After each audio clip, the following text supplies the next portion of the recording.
offers us an opportunity that we must navigate with agility, with clarity, and with national interest. India is an ancient civilization, but one of the youngest democracies in the world. During the Cold War, we used the non-aligned movement to exist between two power blocs. Today, however, we are seeking to shape the space between the two power blocs. India is not confined to the binary of any set of relations, but is navigating an increasingly networked world while upholding national interests and universal principles with equal fervor. India's unique status is today contributed by strong standing across several domains. India has some significant strengths that we must leverage to be a global principle in the evolving world order. Some issues for consideration are: to start with, India has a huge demographic dividend. India is the most populous country since 2023, with a median age significantly lower than its peers. By 2047, India's population will peak at 1.6 billion and stabilize. What is most important is that these numbers are propelled by the confident foundational strength of our democracy. In 2024, 64.64 crore voters out of the registered 96.88 crore voters participated in the general elections, which were conducted to an accuracy of sigma 6x with an error percentage of 0.0038%. Second, India has economic resilience and growth momentum. India's nominal GDP stands at $4.19 trillion at market exchange rates, and number 4 in the world. We stand at number 3 in terms of purchasing power parity. The pace and scale of our growth is indeed inspiring. Of our 4 trillion economy, the first trillion came to us in 67 years.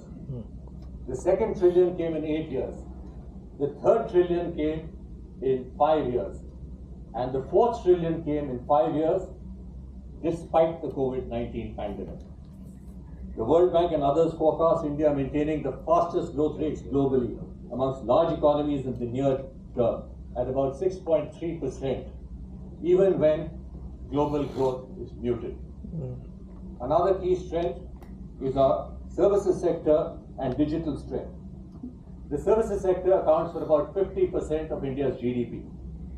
Today, digitization is so entrenched in India that a citizen can open a bank account in less than 5 minutes. An MSME can get a loan in less than an hour, and a new company can register in less than 72 hours. Our startup ecosystem, fintech, digital payments, IT exports are globally competitive. We are ranked number 3 globally in unicorns and world number 2 in startups.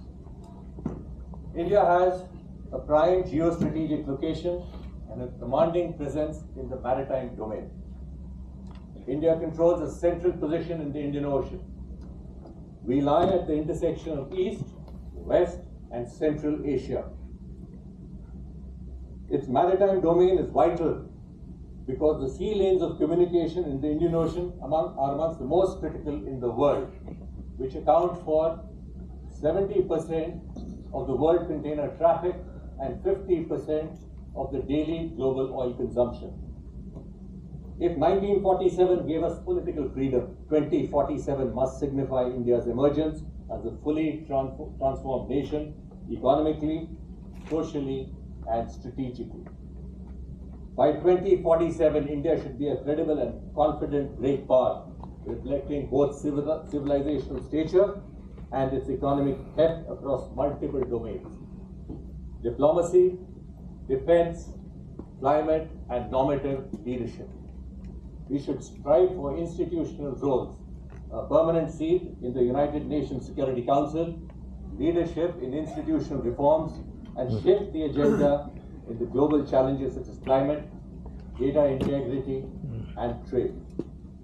As a global player, India will have to possess power projection capabilities in the Indian Ocean and potentially beyond.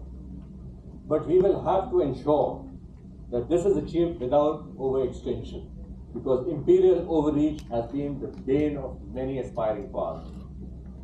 Strategic autonomy must remain central to our strategy. In conclusion, ladies and gentlemen, the world is in a flux, illustrated by significant events that have altered the world order. Historically, India has done well when the world order has been in a flux. Today, we stand at a critical juncture, and India must leverage her strengths to be globally relevant. How India has leveraged her current position is vindicated by a few pointers.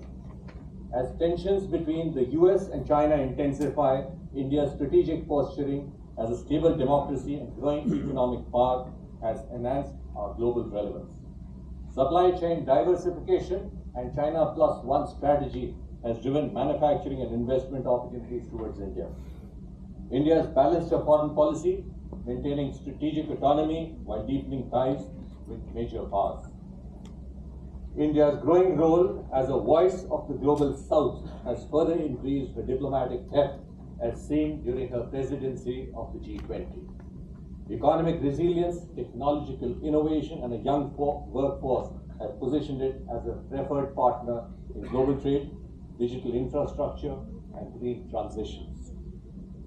In a sense, India has turned uncertainty into opportunity, leveraging geopolitical turbulence to expand her influence, secure strategic space, and strengthen its pathway towards becoming a leading global power. I wish to close my talk with the following few lines. Let us anchor our policies in data, but orient our ambitions in values. Let us build capacities now so that our strategic autonomy is real. Let us not merely adapt to the new world order, but help redesign the new world order. Thank you very much for your time and attention. Jai Hind, Jai Bharat. Thank you, Lieutenant General Devendra Sharma, for that insightful and comprehensive address, which sets the stage for today's discussions on global conflict strategy and India's evolving role in the world order. At this point, sir, I'd like to request our Republic TV senior editor, Shawan Sen, to kindly come up on stage and felicitate General Devendra Sharma.